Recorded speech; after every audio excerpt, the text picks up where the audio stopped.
Assalamualaikum. Kali ini saya akan mencoba mempraktekkan contoh untuk uji asam basa ya, materi kelas 7. Ini saya ambil nilainya untuk ujian praktek kalian, jadi tolong dikerjakan. Semua bahannya ada di rumah kalian. Yang pertama yang kita perlukan adalah ini ada kunyit yang sudah saya haluskan. Terus ada antasid, obat sakit mah, ada air mineral, dan yang terakhir ada cuka. Untuk percobaan kalian, saya mau minimal 5 larutan ya. Kalau ini saya hanya beri contoh 3 larutan. Saya mau minimal untuk asam basa 5 larutan. Larutannya apa? Bebas. Yang nggak boleh bebas itu adalah kunyit.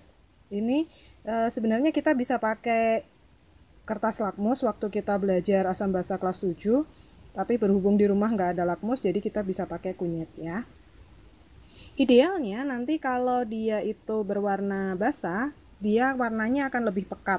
Tapi kalau dia asam, dia akan lebih terang, dan kalau dia netral, warnanya akan tetap seperti kunyit seperti ini. Oke, kita coba pertama kita teteskan kunyitnya di obat sakit mah ya. Udah. Terus yang kedua kita teteskan di air mineral. Yang ketiga kita teteskan di cuka.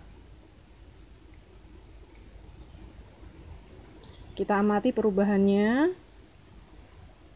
Kita goyang biar dia bercampur.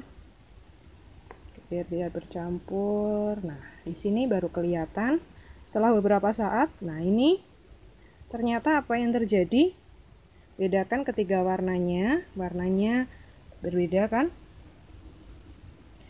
Nah, yang paling mendekati warna kunyit adalah otomatis yang air mineral. Hal ini menunjukkan berarti air mineral bersifat netral, dia tidak asam maupun basa. Karena tadi saya bilang kalau basa menjadi lebih pekat, ini terlihat saat kita reaksikan kunyit, larutan kunyit tadi dengan obat sakit mah. Jadi obat sakit mah kan asam lambung, makanya obatnya mengandung basa sehingga dia berwarna lebih terang atau lebih gelap ya. Terus kalau asam ini dia akan berwarna lebih terang bandingkan dengan yang air. Nah, yang dicampur air lebih pekat daripada yang dicampur dengan cuka. Jadi kita bisa simpulkan ternyata obat sakit mah bersifat basa, air bersifat netral, dan cuka bersifat asam. Oke, silahkan dicoba dan diupload di KI3. Terima kasih. Percobaan selanjutnya yang kedua kita coba di percobaan materi kelas 8 untuk uji karbohidrat dan uji lemak ya. Bahan makanannya 5 bahan makanan yang ada di rumah. Bebas apa aja yang ada di rumah kalian, saya contohkan 3.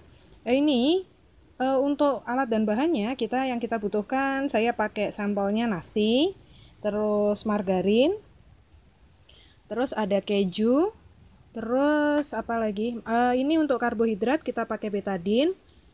Untuk uji lemak kita pakai kertas sampul ya, pasti kalian kan punya kertas sampul.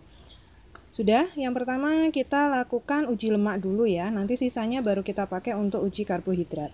Uji lemak ini kita ambil sedikit nasinya, kita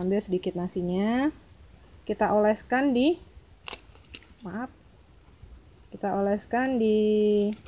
kertas sampulnya, kita ratakan. Selanjutnya kita punya margarin, kita ambil, kita ratakan. Terus kita punya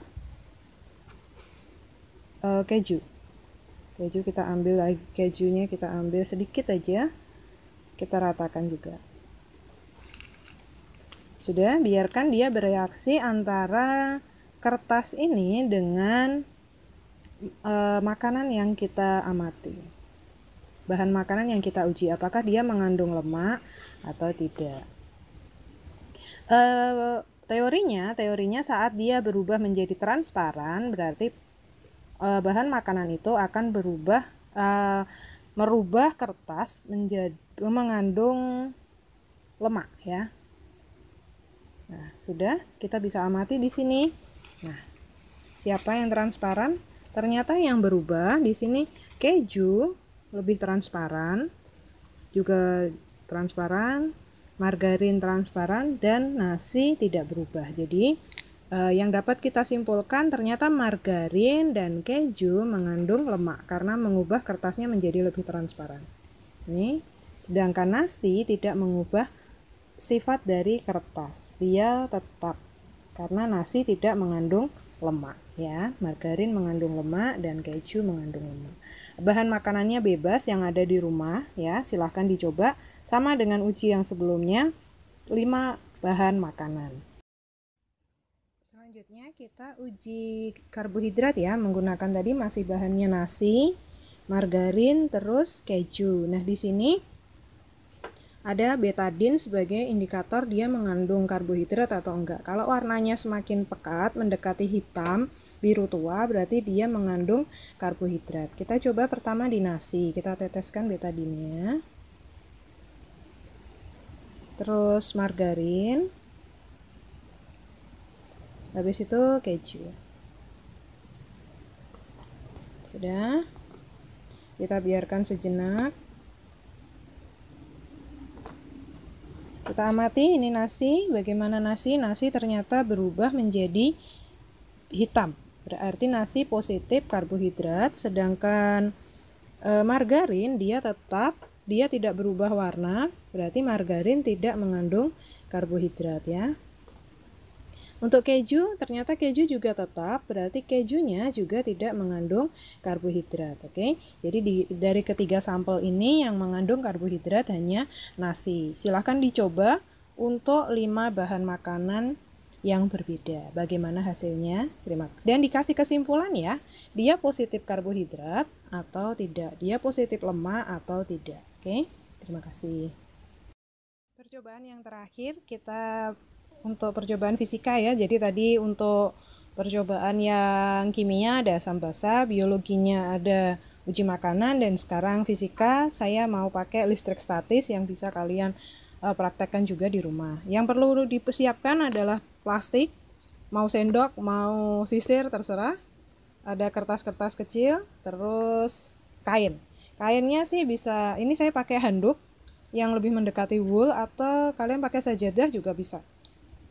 Yang pertama adalah kita gosokkan dulu kainnya, plastiknya ke kain. Tujuannya untuk mengubah posisi elektronnya. Kan semua pertama ini netral sebelum digosok. Idealnya nanti plastik ketemu dengan wool, plastiknya akan menjadi negatif. Saat dia bermuatan, dia akan mampu menarik kertas-kertas kecil itu. Oke, kita lihat. Nah, ternyata kertas kecilnya akan tertarik dengan sendirinya. Oke, silahkan dicoba, bebas, tidak harus sama seperti saya untuk listrik statis yang ada di rumah kalian. Terima kasih. Wassalamualaikum.